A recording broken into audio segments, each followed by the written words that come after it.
আসসালামু আলাইকুম। কেমন আছেন সবাই? আশা করি সবাই ভালো আছেন। আমিও ভালো আছি আলহামদুলিল্লাহ।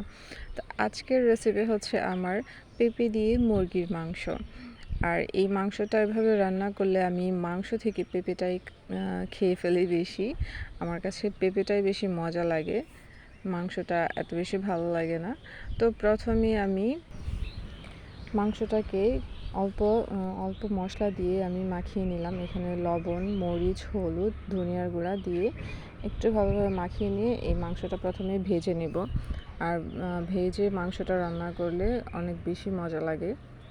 তো আমার ভাজা কমপ্লিট হয়ে গেল। এখন আমি আরেকটা কড়াইয়ে অল্প একটু তেল দিয়ে তেলটা গরম হয়ে আসার পর এখানে আমি পরিমাণ মতো পেঁয়াজ কুচি দিয়ে দিব। পেঁয়াজটা একটু লাল করে একটু ভেজে নেব। এখন এখানে পরিমাণ মতো আমি লবণ দিয়ে দিলাম আর হচ্ছে একে একে সব মশলা দিয়ে দিলাম। এখানে 2 টেবিল চামচ আমি ধনিয়ার গুঁড়া, মরিচের গুঁড়া আর হচ্ছে হলুদের গুঁড়া অ্যাড করে দিলাম। আর এখানে হচ্ছে সব বাটা মশলা, এখানে পেঁয়াজ, রসুন, আদা আর জিরা এই সবগুলো একসাথে আমি ব্লেন্ড করে এখানে দিয়ে দিলাম।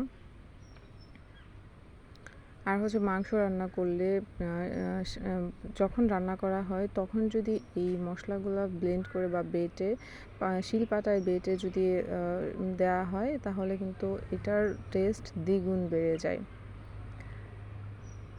তো এইখানে আমি তেজপাতা, এলাচ আর হচ্ছে দারচিনি দিয়ে দিলাম। আমি কিন্তু এই মশলাটাকে প্রায় 5 মিনিটের মতো ভালোভাবে কষিয়ে নিয়েছি। এখন কষানো হয়ে গেছে। এখন হচ্ছে সেই ভেজে রাখা মাংসগুলো আমি এখানে দিয়ে দিলাম।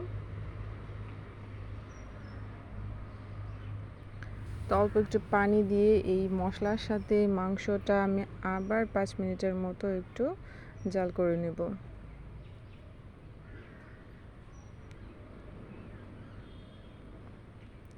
এই তো মোটামুটি আমার 5 মিনিটের মতো এটা আবার রান্না করা হয়ে গেছে।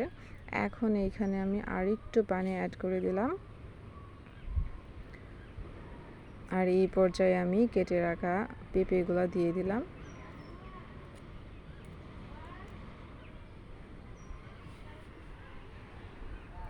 যেহেতু মাংসটা আগে থেকে ভেজে রাখা আর হচ্ছে পেঁপেটা সিদ্ধ হতে খুব একটা সময়ের প্রয়োজন হয় না।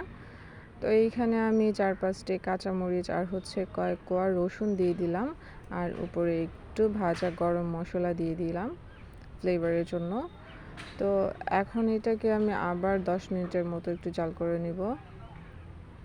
এই তো আমার রান্না মোটামুটি কমপ্লিট হয়ে গেছে। আমি অল্প একটু ঝোল রাখবো। এই তো আমার রান্না কমপ্লিট হয়ে গেল। সবার কাছে কেমন লেগেছে আমাকে অবশ্যই জানাবেন। And thanks for watching my video.